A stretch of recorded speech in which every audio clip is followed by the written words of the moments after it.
बंधू अशोक खरात प्रकरणामध्ये पीडितांना आम्ही पूर्ण संरक्षण दिलंय। अजूनही काही तक्रारी दाखल होण्याची शक्यता, मात्र महिलांचे व्हिडिओ व्हायरल करून गोपनीयता भंग करणाऱ्यांवर फौजदारी कारवाई होणार, मुख्यमंत्री फडणवीसांचा इशारा।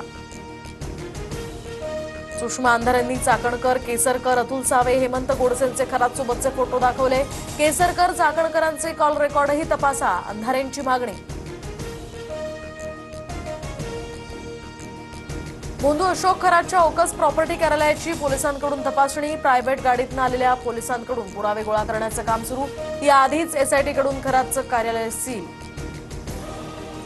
राज्यात इंधन टंचाईच्या भीतीनं पेट्रोल पंपावर वाहनधारकांच्या लांबच लांब रांगा। कुठे पाण्याची टाकी घेऊन ग्राहक रांगेत, तर कुठे बाटलीत पेट्रोल न दिल्यानं हाणामारीच्याही घटना। अफवांमुळे पेट्रोल पंपांवर रांगा लावू नका। इतर देशांमध्ये शटडाऊन सारखी स्थिती, मात्र भारतात उत्तम मॅनेजमेंट। लॉकडाऊन लागण्याच्या अफवा पसरवणाऱ्यांवर फौजदारी गुन्हे दाखल होणार, मुख्यमंत्री फडणवीसांकडून स्पष्ट। व्हिडिओ व्हायरल झाल्यानंतर नरहरी झिरवाळांचा मला फोन, 2 ते 4 व्हिडिओ जोडून चुकीच्या पद्धतीने बनवल्याचा आरोप करत चौकशीची मागणी केली। व्हिडिओमध्ये सत्यता असल्यास योग्य ती कारवाई होईल, मुख्यमंत्री फडणवीसांचं भाष्य।